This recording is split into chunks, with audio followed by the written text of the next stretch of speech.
What's up, YouTube? It's Kenny again. Headed west on I-44 towards Springfield, Missouri to make a pickup. Then I'm going to be headed back to that Aurora, Illinois area. Don't have a whole lot to talk about today. Wanted to make a video, talk a little bit about what happened in the market yesterday. And like I say, I don't really have a whole lot, guys. Before we get started, I'm not a financial advisor. I'm just a truck driver driving across the country, researching and trading stocks, and I will not be held responsible for any moves you make in the stock market. Not ever. I am not your mama. Do your own research, all right? And if you're new to the channel, hit that subscribe button for me. Like the video, leave me a comment. I'm trying to get this channel to 2,000 subscribers, so yeah. Hit that subscribe button, guys. Like the video to push content out to more people. And if you want to support the channel, join the Patreon. It's down in the description below. So, like I said, we've been kind of doing usually like flat Monday and Tuesday type thing, and that's kind of what we did. We had an up day on Monday and kind of a down day yesterday. The Roth IRA still sitting up over 25%. We were pushing 30. We hit 30 there for a minute. I think it was Monday, and then things came back down some yesterday. We're still up over 10,000 in that Roth IRA. So the M1 Finance still up over 30% on the return on that. Cash account still hovering. It's still technically down, I believe. Bitcoin Ethereum kind of been dragging that down. I got a pretty sizable position in the cash account, compared to the actual amount of the account, which is small. And same thing in the Roth. I have pretty good sized little positions built in the Grayscale Bitcoin Trust, Grayscale Ethereum Trust. Those kind of been pulling me down a little bit, but we're holding on to that stuff because it's definitely gonna go up over the longer term.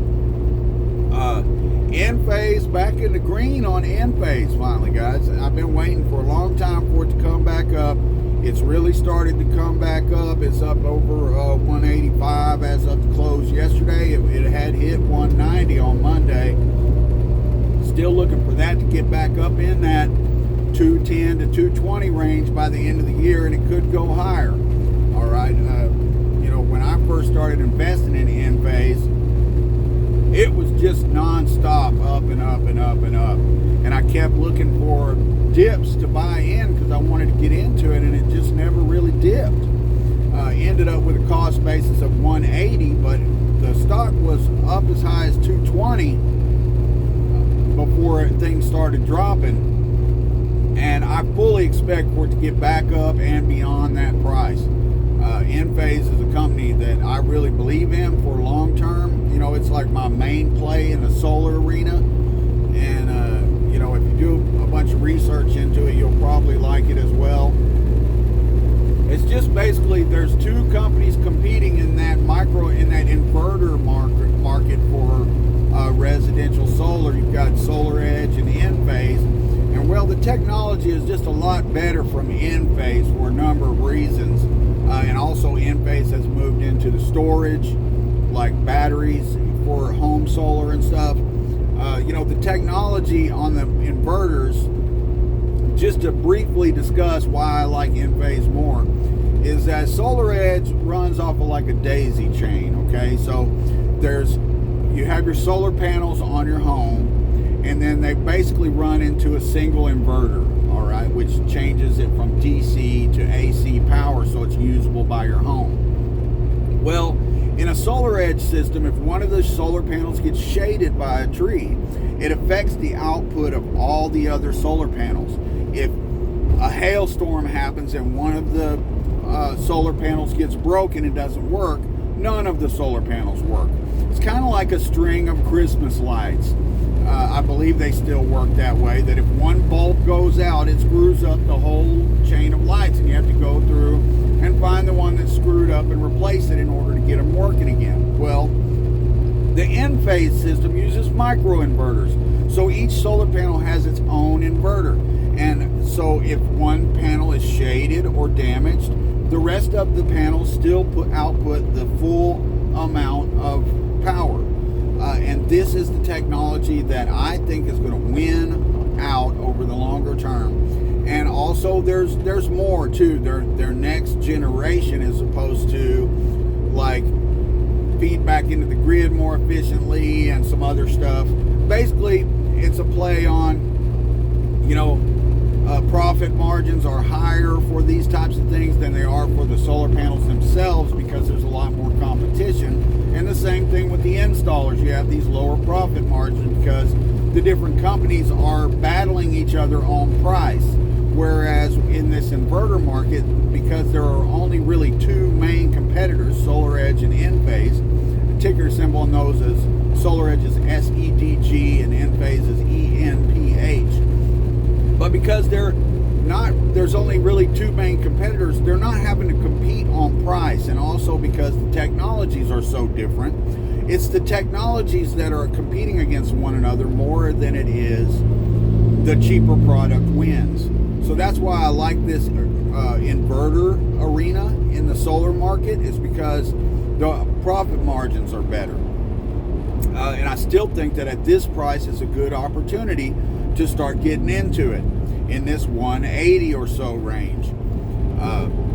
That's just my opinion. I'm not a financial advisor, but I just wanted to briefly touch on it. It's been a long time since I made a video on Enphase. You might look into it and consider getting into it for a longer term investment, all right?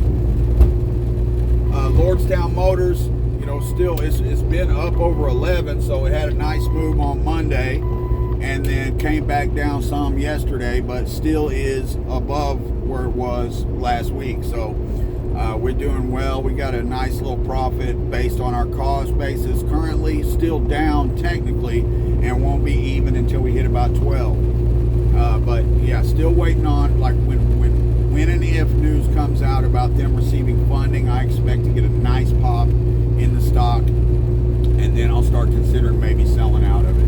I'm getting a little bit impatient, guys. I don't typically stay in stocks as long as I've been in all these stocks that I'm in, and it's starting to make me become a little bit impatient. I want to have some money to make some moves, to do some swing trades and stuff, and I don't currently have that. So yeah, I'm starting to get a little impatient, waiting on these pops to get out of some stuff. Hyliion's been doing well, up and down. I know a lot of you guys are in it at a much higher cost basis than I am, but I am currently in the green on Hyliion and across all accounts. I'm really heavily in the green on all three of those stocks in the M1 Finance. Got some really good prices when we started that account, and so they're pretty much all three of those stocks are up in that 30% return range right now. OEG, same thing. We're still just waiting on pops, guys, and like I said, I'm getting a little impatient, but it just is what it is. I got to wait for some profits to get out, and I feel like I'm going to be able to get some good profits, so it's going to be hard for me to sell for small profits, especially considering how long I've been waiting on them. I still think it was overall a good move where I repositioned back in February. If I would have held on to that SENS and ZOM and some of the other stuff I was in, I'd be in real trouble right now. So I think what I repositioned into were the right things. Obviously, with the crystal ball, I could have gotten into some other things. You know, some of the stuff in the M1 Finance doing really well. Nvidia has been doing really well, and they've got a split coming up. We're way up on a lot of stuff in that M1 Finance, and I'm going to pretty soon do a video and talk about the individual stocks in there and how much profit we actually have in some of them, which some of them are a lot more than others. Some of them are up in that 35-38% profit range right now in the M1 Finance. So feeling good about it. Broke a tooth, guys. Broke a back tooth over my days off, and I'm about to have to route into a dentist somewhere and get it pulled. I'm so sick of having all these teeth pulled and crumbling and stuff, but it is what it is. I don't really want to spend the money, but I got to do it. And you know, I've been thinking that it might come a point pretty soon where I might cash out of some stuff to get a bunch of work done in my mouth. So you guys just be prepared. I may, you know, over the next few months, I may completely drain that cash account other than the crypto to get some dental work done. I got to get to a better place with my teeth. And although making them look pretty is not the priority really, you know, I got to get some fundamental work done to just make my life better. So that's probably coming within over sometime in the next 6 to 8 months to a year. Yeah, other than that, guys, I'm just kind of still in a holding pattern. I'm a little bit impatient with it, and that's where we're at. So hopefully we all have a good day in the market today. It's about 8 a.m. Central, so market opens in about 30 minutes, and we'll see what happens. Hit that subscribe button, like the video, leave me a comment, and join the fucking Patreon, guys. Support the channel. Help me get my teeth fixed. Help me grow a retirement. Thanks for watching. I appreciate your support.